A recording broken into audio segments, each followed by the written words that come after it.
Hi, and welcome to All About Bottom Growth, Episode 1. I'm Jack Quicksilver. I'm an adult performer, director, pervert, and educator, and I am a non-binary transmasculine person.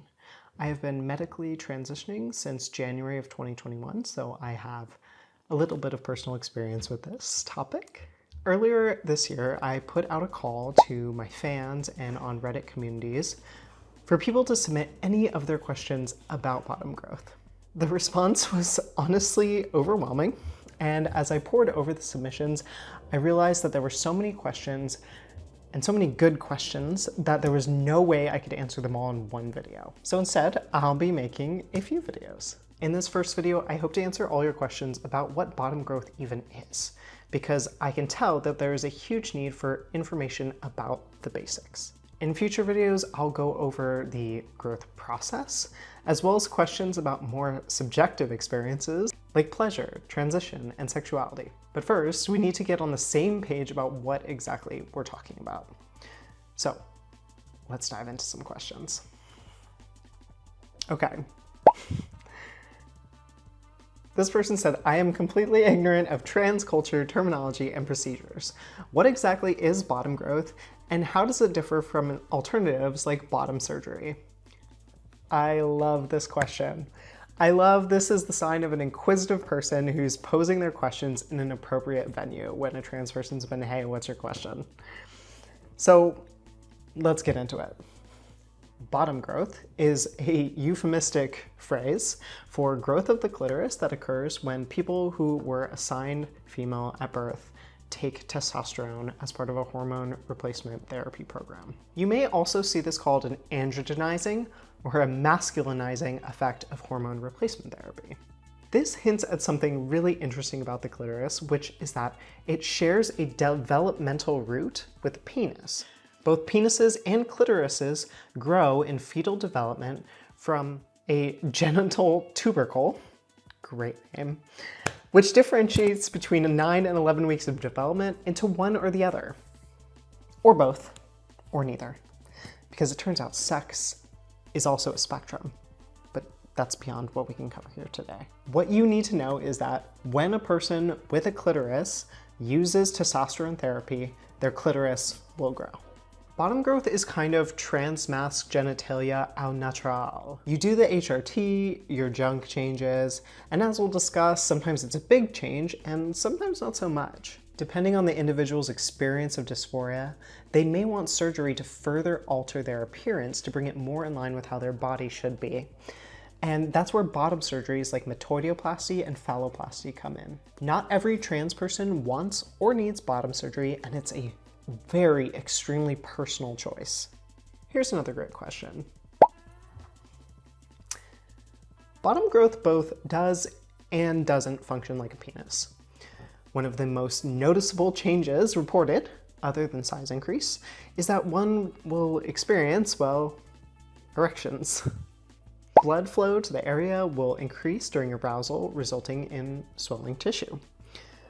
Many people do report changes in sensation and how they enjoy touch after bottom growth, but we'll get into more of that in a later video. Something to keep in mind, though, is that bottom growth on its own does not change the location of the urethra, which of course is inside a natal penis. Therefore, someone with bottom growth cannot ejaculate or pee out of their clitoris. This can be changed with various forms of bottom surgery, but without surgery, those holes ain't moving.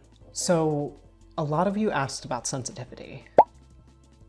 Like, a lot of you. It is very common for people to report increased sensitivity as well as sometimes mild pain associated with the active phases of bottom growth. I personally experienced occasional growing pains, which were like under the skin, like in my pelvis area, which I would classify as about a 2 on the pain scale. It was super mild, but noticeable, different. Sensitivity will also vary, with people reporting transient, that means temporary, periods of increased sensitivity of the clitoris being common while it is growing.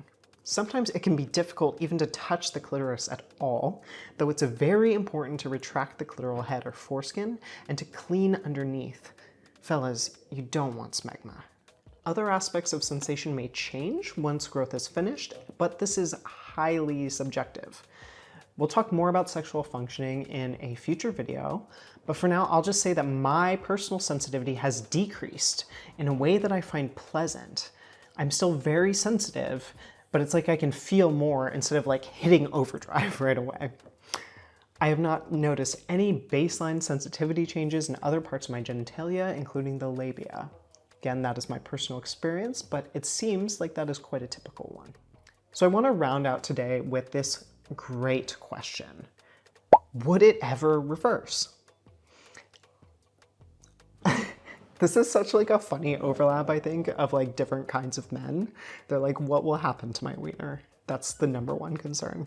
I say this with love. So, but let's take a step back for a moment. A lot of transmasculine healthcare is still experimental.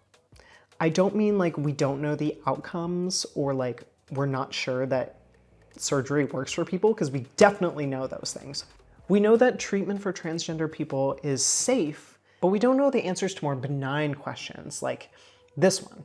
We have to lean heavily on longitudinal studies of cis women. So as an aside, if you are a transmasc person and you feel capable of doing so, try to keep an eye open for chances to volunteer for scientific studies. You could really help contribute to better understanding of transgender healthcare over a long term. And of course, that would be great for our community. Okay, so if we don't know exactly about this in transmasc people, what do we know? Well, one, we know that the effects of testosterone on the clitoris are permanent. And therefore, if you take a break from T, you will not revert to your original size.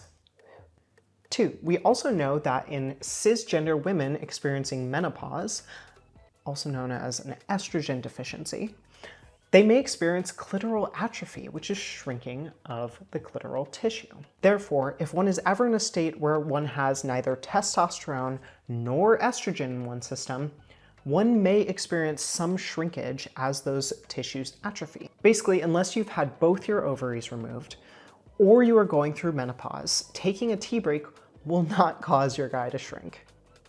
Nice. Okay, folks, that is all for today. I have so much more to share with you on this topic. So if you found this helpful, informative, interesting, good quality, please like, please share, please subscribe so you can catch the next episode, and it's going to be coming soon. All right, cheers.